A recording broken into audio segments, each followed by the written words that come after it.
do Evangelho segundo o Espiritismo, capítulo 5, Bem-aventurados os aflitos. Bem-aventurados os que choram, porque serão consolados. Bem-aventurados os que têm fome e sede de justiça, porque serão fartos. Bem-aventurados os que padecem perseguição por amor da justiça, porque deles é o reino dos céus. Bem-aventurados vós, os pobres, porque vosso é o reino de Deus. Bem-aventurados que agora tendes fome, porque sereis fartos. Bem-aventurados vós, que agora chorais, porque rireis.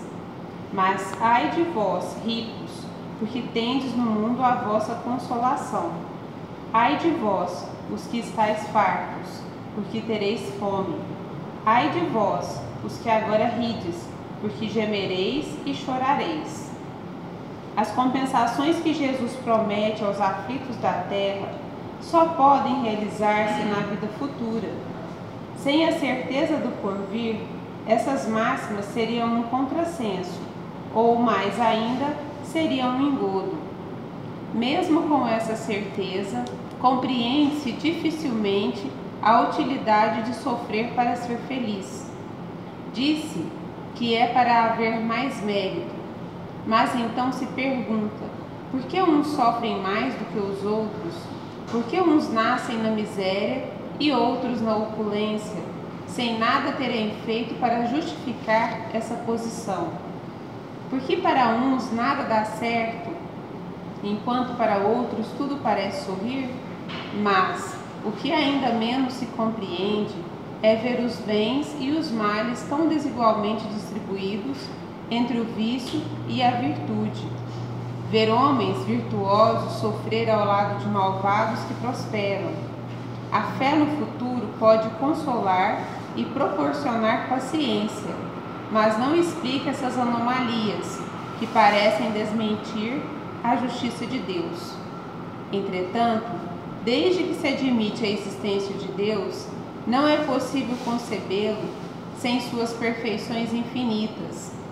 Ele deve ser todo-poderoso, todo justiça, todo bondade, pois sem isso não seria Deus. E se Deus é soberanamente justo e bom, não pode agir por capricho ou com parcialidade. As vicissitudes da vida têm, pois, uma causa, e como Deus é justo, essa causa deve ser justa. Eis do que todos devem compenetrar-se. Deus encaminhou os homens na compreensão dessa causa pelos ensinos de Jesus, e hoje, considerando-se suficientemente maduros para compreendê-la, revela por completo através do Espiritismo, ou seja, pela voz dos Espíritos.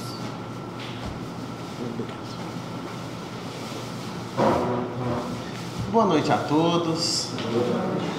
Sejam muito bem-vindos a essa casa de amor, de carinho que muito nos acolhe, né? Que Deus, nosso Pai Celestial, Jesus, nosso guia e modelo, possam nos inspirar a traduzir da melhor maneira possível os ensinamentos da noite de hoje. Em relação à passagem do livro Caminho, Verdade e Vida, nós temos a passagem número 74, intitulada Mãos Limpas. Vou ler rapidamente o versículo para que vocês ajudem na contextualização. E Deus, pelas mãos de Paulo, fazia maravilhas extraordinárias. Essa passagem está em Atos dos Apóstolos, ou seja, é após a crucificação de Jesus, no capítulo 19, versículo 11. Nós estamos falando, de uma passagem muito além da crucificação, onde Paulo de Tarso começava a operar verdadeiras maravilhas.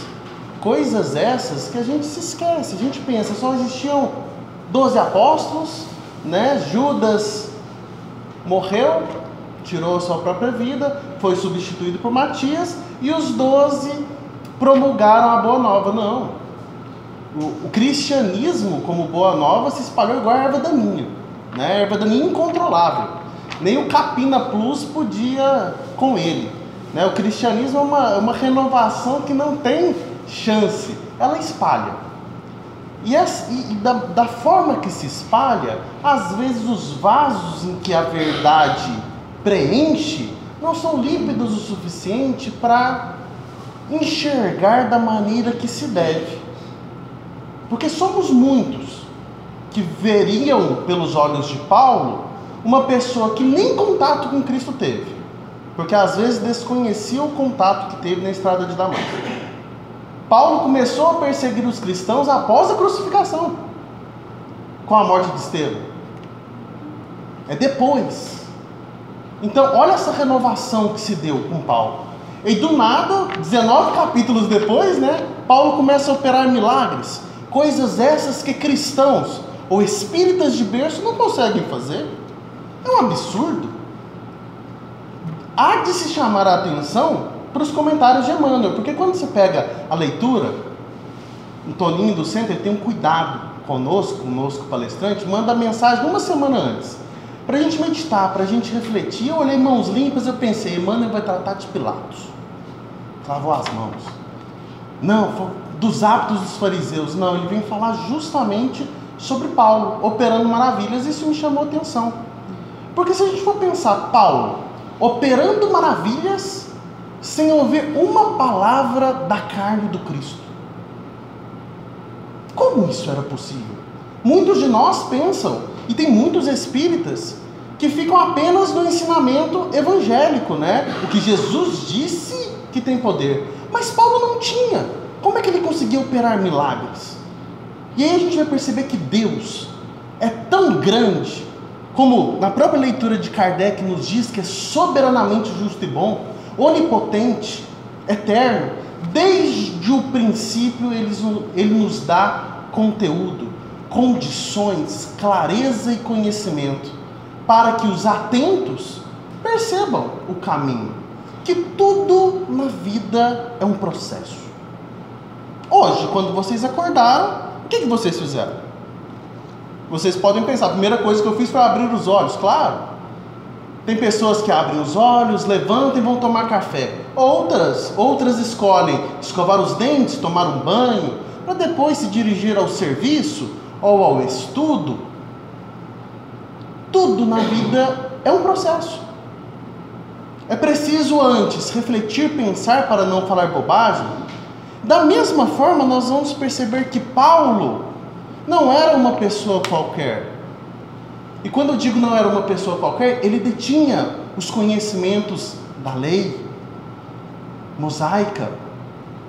Ele tinha o entendimento das literaturas sagradas como doutor da lei, e apenas com essas literaturas e o chamado do Cristo na estrada de Damasco, ele compreendeu que tudo que os profetas diziam antigamente fazia sentido. E aí a gente pensa, o profeta começava aqui no quadro negro, letra A, é preciso perdoar. Não. Todos os ensinamentos das literaturas sagradas são contos, são situações, são relações que nos ensinam. E a primeira relação que nós temos no primeiro livro da Bíblia antiga, e esse sim, Paulo tinha acesso. Nós podemos pegar a ipsis literis da Gênese, que mostra que esse processo é um dos primeiros passos. Se a gente quer se dar bem na vida, compreendendo inclusive a justiça das aflições, e eu não estou falando de se dar bem na vida só no mundo espiritual, que a gente tem um conflito dentro de nós pensando, eu tenho que sofrer na terra para ser feliz nos céus. Não. É possível sim eu emergir em felicidade tanto na terra quanto nos céus. Só que para isso é preciso que eu enxergue e veja que aflições sim, como Cristo disse no início do Evangelho, que as aflições fazem parte do processo. Todos nós sofreremos aflições, todos nós sentiremos dificuldades, só que uns mais que os outros. E o que determina? O que faz com que um sofra mais e outro sofra menos? E até interessante, para quem me conhece desde berço, vive na intimidade da nossa casa, sabe muito bem o conflito meu em relação à justiça. Apelido que a minha mãe deu com pequenos aninhos era o justiceiro, né?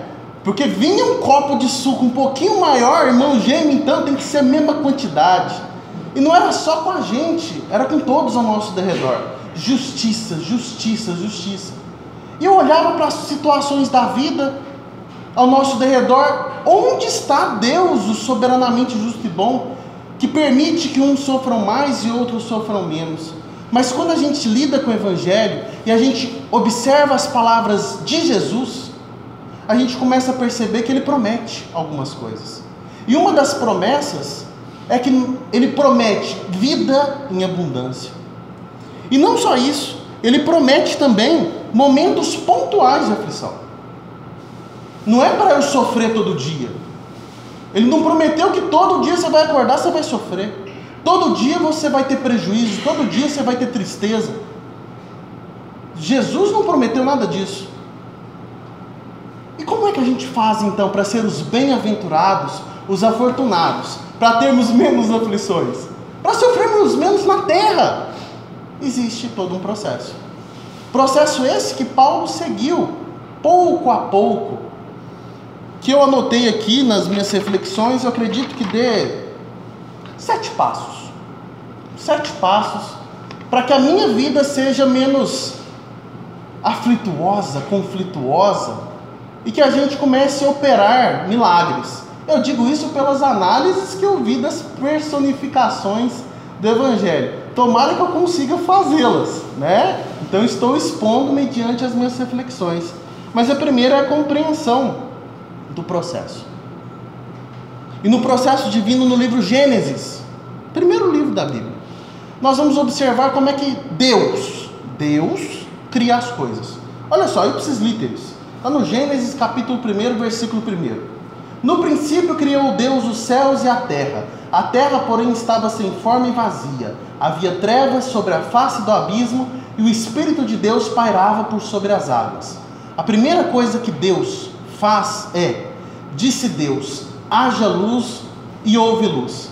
A primeira coisa que Deus mostra para a gente, ou que os profetas demonstram em Gênesis, que a primeira coisa que a gente faz é chamarmos a existência da coisa. E depois supervisionarmos com a nossa visão. O que chama isso? O que significa isso para nós? O primeiro passo é ter fé. Porque Deus tem uma fé tão profunda, não como personalidade, porque quando Ele clama, Ele chama, se faz.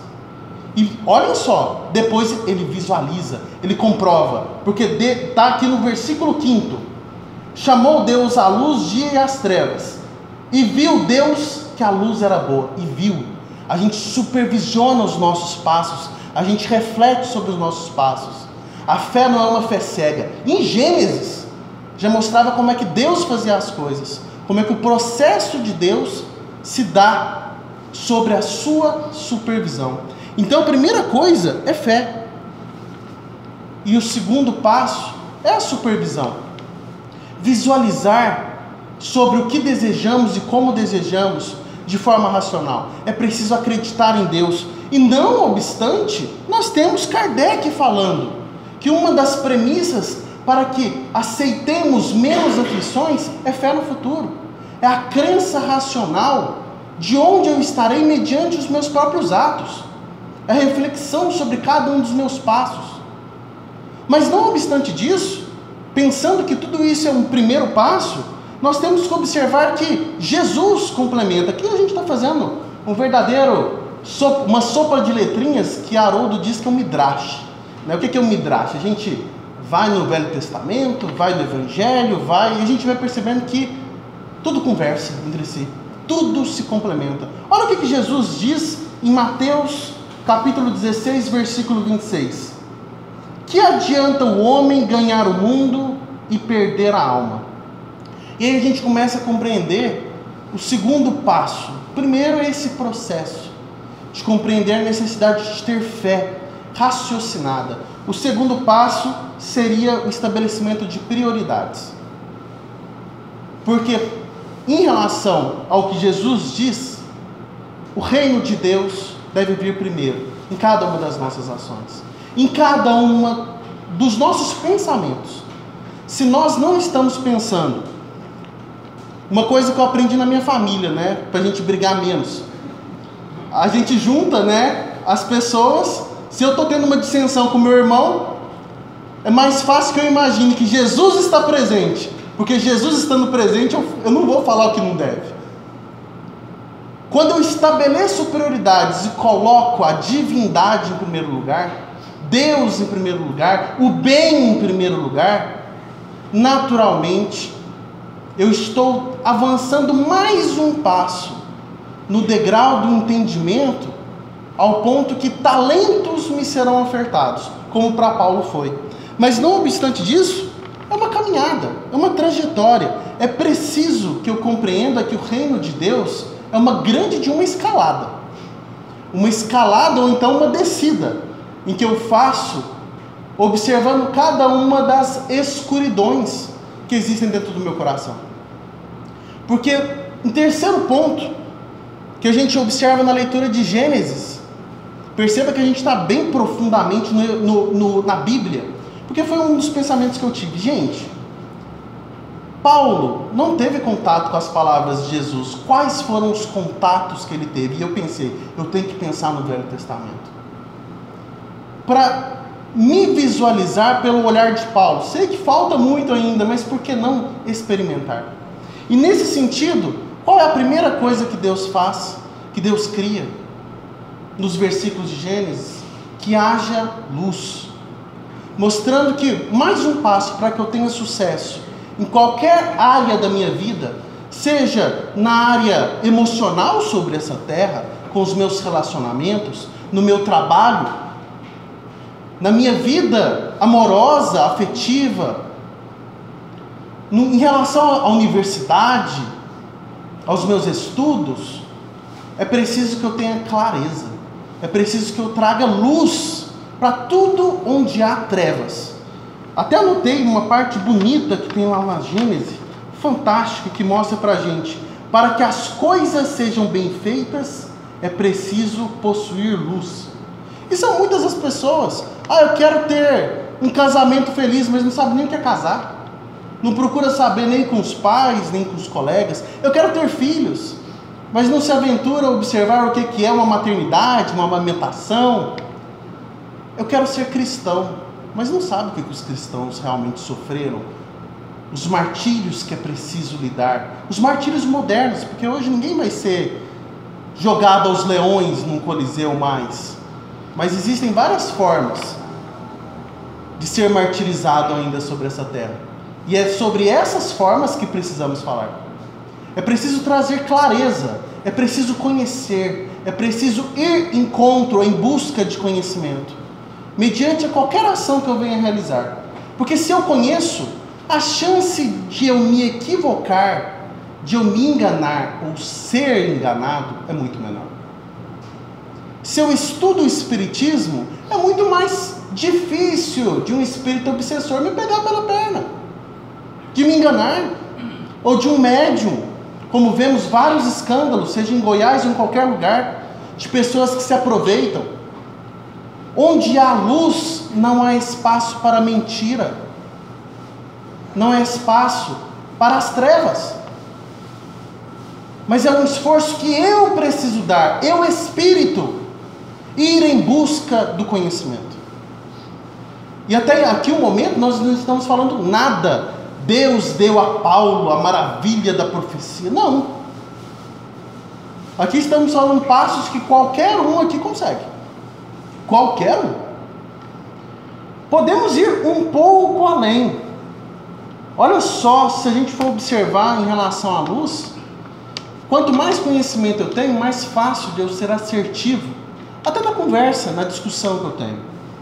E é natural, se estamos falando de justiça das aflições, quanto mais conhecimento eu tenho, mais fácil de visualizar na aflição o aprendizado. E quanto mais fácil eu aprendo a lição, de forma fácil, o professor vê que eu aprendi e passa outra. As provas se encerram. É natural que aqui as aflições cessam. Sofrem menos as pessoas que têm luz na vida, conhecimento, clareza em cada um dos passos que dá na vida, porque chega no objetivo mais rápido. Aqui não estamos falando em nenhum momento se Deus é justo ou não, porque isso é inconcebível de se duvidar. No entanto, estamos falando que se eu quero agilizar a minha trajetória e a minha caminhada, eu não vou pegar atalhos. Eu literalmente vou dar os passos que eu preciso dar. Então aqui falamos de processo, para que ninguém se perca no caminho, né? Falamos de processo, falamos de fé, falamos de prioridades e falamos de luz. E aqui a gente tem o quarto, né? Ou o quinto, se a gente intitula que processo e fé são diferentes. O quinto passo é a firmeza. Firmeza é essa que é demonstrada não somente por Paulo, mas todos os mártires do cristianismo redivivo tinham firmezas. Porque quando Jesus pedia a Pedro para estabelecer a sua igreja sobre a pedra, estava falando sobre a firmeza basilar dos teus ensinamentos. Porque muitas coisas nos tentarão a sairmos do caminho. Muitas oportunidades que parecerão luz, como bezerro de ouro, vão fazer que a gente se distancie da fonte de vida. Mas é preciso possuir firmeza. E mais uma dos grifos que tem nos comentários da Bíblia: se você deseja fazer coisas que não duram para sempre, olha para as bases. Então, se você deseja realizar coisas eternas, realizar coisas que serão boas e perpétuas, se você deseja deixar sobre esta terra o seu legado, como Jesus assim o fez, não escrevendo uma palavra que ficasse de forma perpétua, é preciso ter firmeza. Firmeza é essa que representa um alicerce, uma base. E a partir de agora a gente precisa de exemplos, porque sem exemplos a fala fica vazia. Alicerce no quê? É Pedro, é Paulo. E aí qual é o contato que Paulo tinha? Um exemplo que foi falado por um político nessas campanhas, que me chamou a atenção e que de fato eu conhecia pouco, né? Bastava às vezes alguns filmes, mas eu fui me aprofundar na história de uma pessoa que provavelmente serviu de exemplo para Paulo, porque deveria servir de exemplo para todos nós, que é a história de José do Egito. Esse sim era firme, que entendia o seu propósito, que podemos até elencar como um dos passos. Para quem não conhece, está no livro de Gênesis também. Veja que bastava para Paulo ler um livro só dos 5. Em Gênesis nós temos a história de José do Egito. Não é José mãe de Jesus, não. Às vezes o que falta para os espíritas é entender que também na Bíblia tem muita coisa. E coisas essas que fez com que Paulo proferisse milagres. Milagres esses que eram invejados por muitos cristãos da época. A história de José é linda e começa principalmente a partir do versículo 37, capítulo 37. E vai até capítulos 45, se não me engano. José era filho de Jacó. Tinham muitos irmãos e ele tinha um dom. Um dom esse, Jacó com as suas 2 esposas, ele era o mais novo. Ele começou ao longo da sua infância a desenvolver um dom, que era um dom de ter sonhos, né? E com esses sonhos, ele sabia ler o resultado desses sonhos. E para os antigos profetas, isso era literalmente um dom dado por Deus. E esse primeiro capítulo fala de José tendo 2 sonhos. Sonhos esses que fez com que os seus irmãos o odiassem profundamente. Já não era fácil, porque Jacó adulava o caçulinho. Aí de repente ele mostra um dom desse, agora que eu vou adular ainda mais. E o primeiro sonho era: meus irmãos, estávamos colhendo trigo. E nesse amontoado de trigos, de repente, cada um com seus trigos na costa, o meu fica no meio. E todos os demais se curvam perante a mim. Aí eles ficam mordidos. Você está pensando o quê? Que no seu sonho vai chegar um dia que eu vou me dobrar à sua vontade? Que você vai ser rei sobre todos nós? É isso mesmo. E os irmãos ficaram com muita raiva numa dessas oportunidades. José teve outro sonho falando que ele sonhou, eu até grifei aqui, ó. Sonhou com o sol, a lua e 11 estrelas se curvaram diante de mim. O sol, a lua e 11 estrelas. E agora, como os irmãos já não gostavam tanto dele, ele já percebia isso. Ele contou para o pai também, que também não gostou muito. Você está falando que eu, como pai, vou me curvar perante você? E se hoje a gente pensa que existe um regime de igualdade, né, que os filhos têm mesmo poder que o pai, na época não. Existia uma lei da primogenitura, que Paulo sofreu.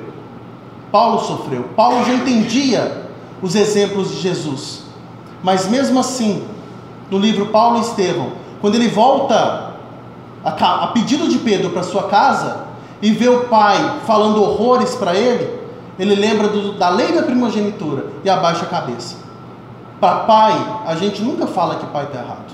Nunca. Lei da primogenitura dos hebreus. E aí, nesse sentido, ele baixa a cabeça. Mas Jacó falando, não sou bobo não, o cara tem o dom. Armazenou aquilo e ficou quietinho. Vai para o próximo capítulo, já resumindo que infelizmente o nosso tempo é rápido, né? É curto. Os irmãos saem com o rebanho do pai, as ovelhas do pai, para dar de comida às ovelhas. E eles falam, lá vem o sonhador, e Judá tem a ideia, por que a gente não mata o sonhador? Vamos matar o sonhador, que aí vamos ver com o que o papai vai sonhar, né? A gente mata e a gente bota sangue na roupa e a gente bota a desculpa que foi algum animal que veio a matá-lo. Então, tudo bem. Rubem, quando chega, um dos irmãos, fala, nossa senhora, isso não pode acontecer de jeito nenhum. Vamos fazer o seguinte, de que adianta matar o nosso irmão, que é sangue do nosso sangue? Vamos fazer o seguinte, vamos deixar ele nesse buraco. Vamos deixar ele nesse buraco, que daqui a pouco alguém pega e leva ele como escravo. E Rubem pensou, eu espero meus irmãos saírem e vou lá e resgato ele. Gente, infelizmente, as coisas de Deus acontecem de uma maneira que a gente não consegue equivaler.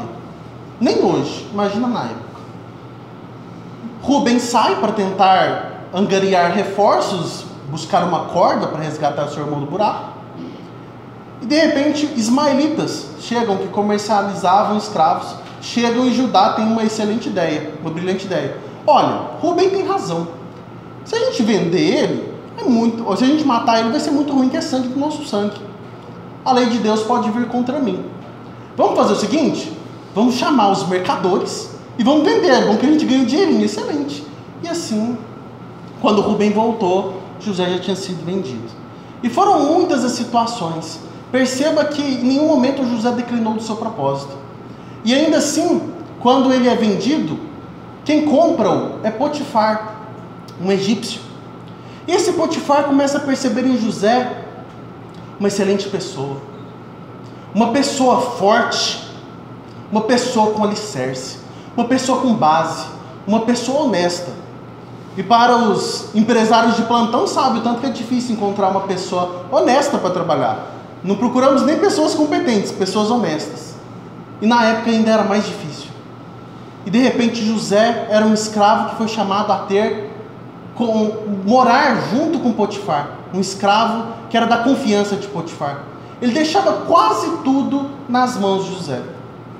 E como era um homem esguio, bonito, semelhanças essas que nós temos com Paulo, mesma semelhança, a mulher de Potifar começa a desejá-lo. Fala, olha, por que você não vem se deitar na minha cama e monta uma arapuca para prender José? Gente, Bíblia é isso. Parece casos de família mesmo. A gente precisa ler e compreender o de trás, por trás das linhas. E nessa toada, a mulher de Potifar fala para ele, não, você pode ter tudo, inclusive a mim. Esqueça Potifar.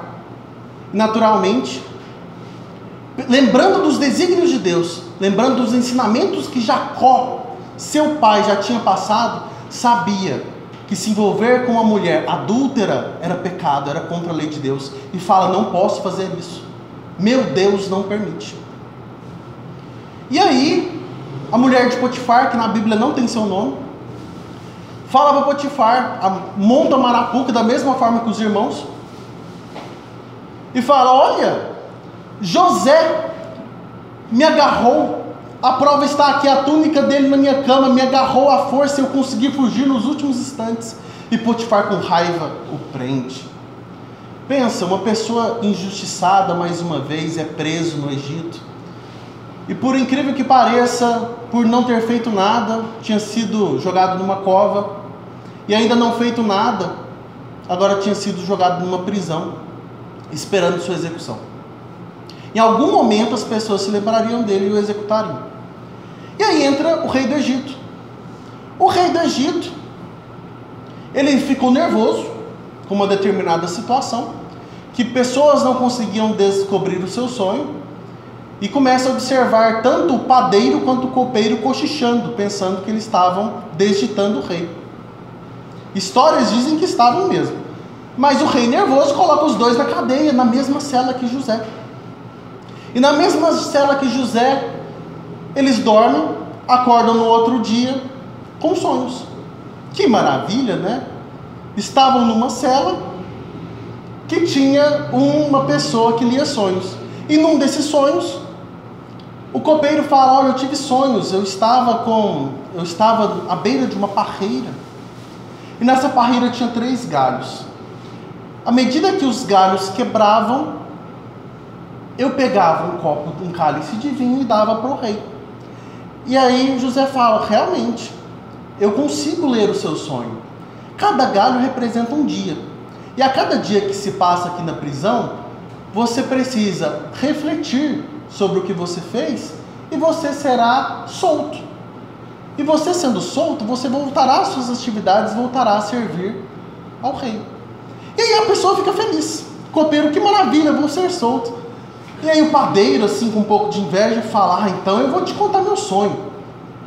No meu sonho tinham 3 cestos de pães, né? E um estava cheio de guloseimas. E nesse cesto que estava colocado mais acima, vários animais se alimentavam da comida desse cesto.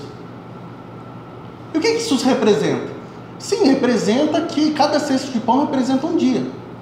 E ao término do 3º dia você também será solto. Ah, eu vou ser liberto? Sim, você será liberto para ser executado.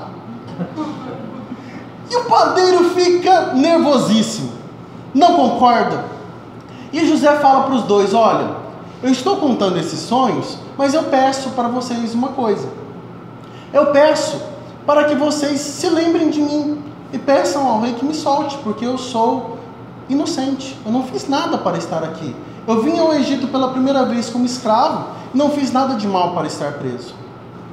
E de fato as coisas se sucedem da mesma forma que José disse.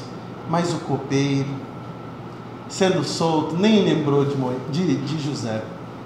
Passados-se 2 anos, 2 longos anos, o rei tem outro sonho. E nesse sonho ninguém conta nada, ninguém sabe nada, chamam pessoas que liam sonhos, ninguém entende nada. E nesse sonho tinham 7 vacas gordas e 7 vacas magras, 7 espigas de milho cheias, 7 espigas de milho vazias. E ninguém entendia nada desse sonho. E esse copeiro fala: meu Deus, o rei precisa de alguém que lê sonhos. Eu tinha um compromisso 2 anos atrás. Antes tarde que nunca. Eu conheço alguém, rei. Eu conheço alguém e vou chamá-lo para ler sonhos. E quando José tem um encontro com o rei, José tendo esse encontro com o rei, ele explica o sonho. Quando o rei conta cada um dos detalhes, ele fala: caro rei, esse sonho representa que você viverá 7 anos, e não apenas você, mas todas as regiões que rodeiam o seu território terão 7 longos anos de prosperidade, mas seguidos de 7 longos anos de prejuízo, 7 longos anos de colheita que não vai dar em nada, de sequidão, secura. E aí o rei fala: você cumpriu o seu propósito, siga, você está livre. E de uma forma ou de outra, José, neste momento, a gente pensa: estou livre, cumpri o meu propósito, cumpri meu desígnio, posso ir embora. Para José não. É neste momento que José clama e fala: não, tipo assim, psiu, rei, eu cumpri o meu propósito que você me pediu, mas eu não cumpri o propósito que Deus me enviou para estar aqui. Com todo esse conhecimento, é preciso que você encontre um homem que saiba governar essas terras, que saiba mexer no formato em que você cultiva os seus grãos, que saiba mexer no formato que você comercializa os seus bens, que saiba formatos em que você armazene água de forma saudável e eficaz, alimentar as pessoas ao longo de 7 anos, porque não serão suficientes os 7 anos de prosperidade. Todos passarão fome. É preciso de uma pessoa responsável. E aí o rei fala: nada melhor do que você então. Uma pessoa confiável, que conhece os desígnios. E a gente pensa: nossa, Deus prega peças, né? Uma pessoa que era escravo virou governador de todas as terras do Egito, a pessoa abaixo do rei. E quando Deus, a gente solicita todos os dias: eu quero que Deus coloque um milagre na minha mão, eu quero que Deus me dê os números da Mega Sena, eu quero que Deus me dê a riqueza, Deus me dê saúde. Mas quando dá, a gente não sabe lidar. Assim como José fez, porque José podia falar: vou vingar da mulher de Potifar, eu vou colocar Potifar na cadeia e matar a mulher. Ele não fez nada disso. Ele se preocupou na missão dele. Porque, querendo ou não, todos na vida são injustiçados, ou até esquecidos. José não foi. Mas se a gente perde tempo com as pequenas coisas, a gente desperdiça o que Deus traz para nós na nossa vida. José vai além, porque a gente pensa: agora José ganhou na vida, governador do Egito, tem tudo nas suas mãos. Mas a missão e a tarefa de cada um é diferente. Deus aproveita, e a gente sabe pelas leituras de André Luiz, por Kardec, que Deus propicia a todos nós inúmeras formas de aprendizado. E diz a Bíblia que ao longo do 10º ano, ou seja, passamos pelos 7 anos de prosperidade. Então no 3º ano ali de seca, onde os demais povos vinham a ter com o rei do Egito, porque ele tinha comida, todos os outros estavam passando fome. E graças a José, entre aspas, a humanidade ali não foi extinta, pelo conhecimento que ele nutria, pela fé, pelo alicerce no que é sagrado, pelo amor ao próximo, e não ao próximo da sua seita. Ele proveu toda a humanidade naquele momento. E no 10º ano, quem vem bater as portas? A sua família. Os seus irmãos vieram pedir ajuda ao governador, que a todos ajudavam. Essa mensagem se espalhou ao longo desses 3 anos, que o governador, muito zeloso, conhecedor e sábio, tinha guardado recursos e estava auxiliando a todos aqueles que precisavam. E a família de Jacó foi direcionada: Jacó muito velhinho, não podia ir. Foi Judá e mais alguns irmãos. E na reunião com o governador, quando entram aquelas pessoas, José já reconhece imediatamente. E o que acontece quando a gente vê uma pessoa que faz o mal para a gente? Vamos ser sinceros, o que acontece com a gente? Quando um mal que a gente carregou por muito tempo, ou que a gente ainda carrega resquícios, em formato de mágoa, de rancor, de vingança, o que acontece com a gente? Explode. Parece que fermentou e ficou guardado, esperando o momento certo. Naquele momento José poderia ter feito o seguinte: mandem matar. Ele tinha toda a autoridade. Mas vindo aquele momento de fúria, mostra um dos últimos ensinamentos da noite de hoje: calma, paciência. acalma seu coração. E ele, acalmando seu coração com muita força de vontade, fala: prendam-nos, são espiões do governo. E ele, utilizando desse artifício, esperou as chamas do ódio, do rancor, da vingança, da mágoa, ou de o que quer que ele sentia, acalmar, a poeira abaixar durante 3 dias. E aí ele chama os irmãos e fala: ajudarei, mas ajudarei com uma condição: vocês vão deixar o mais novo de vocês aqui. O mais novo permanecerá como escravo, até que vocês voltem e realmente me mostrem que vocês estão passando necessidade. E eis que na frente Judá e Rúben pulam na frente falando: meu pai não pode viver mais uma vez com o seu filho mais novo sem ele, porque há muito tempo atrás nos arrependemos de uma ação que fizemos para com ele. Nós infelizmente fomos responsáveis pela morte de José, nosso irmão mais novo, e nosso pai vive de luta até hoje por causa disso. Nós nos arrependemos amargamente. Faça o seguinte: me deixe como escravo, me deixe como escravo em seu lugar, porque eu sei que meu pai não perdoará se eu deixar Benjamim aqui de novo. E aí José abaixa a cabeça, com certeza com o coração acertado, com a mente em Deus, porque quando as minhas bases são fincadas nos desígnios de Deus, Deus fala pelos nossos pensamentos. E naquele momento, quando Deus provavelmente o impediu de matar os irmãos, mostrou que em alguma coisa eles devem ter aprendido. Naquele momento ele pensou: meus irmãos aprenderam a lição. Se colocando no lugar. E se colocando no lugar, ele tira o véu e começa a auxiliar. Muitos ensinamentos nós temos nessa leitura de José, mas muitos que poderíamos alongar a noite comentando. Mas o que podemos citar na vida de José é que José viveu coisas extraordinárias. Que pensar de um filho de uma tribuzinha pequena, que mal tinha o seu próprio sustento, virar o governador do Egito?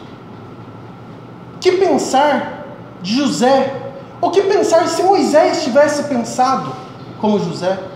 Que pensar se eu pensasse como José, ao ponto de seguir pequenos passos?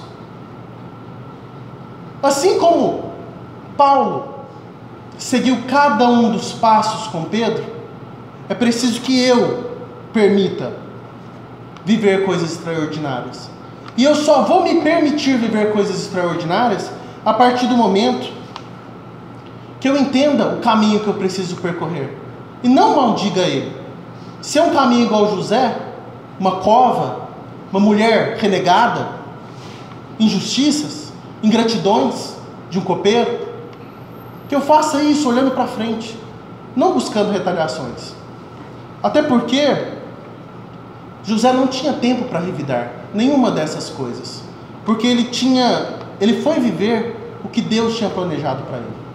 Então o que eu peço, tanto para Deus quanto para Jesus, que ilumine não só os meus pensamentos e o meu coração, mas que ilumine cada um de vocês, para que possamos nos permitir viver as coisas extraordinárias que Deus preparou para cada um de nós.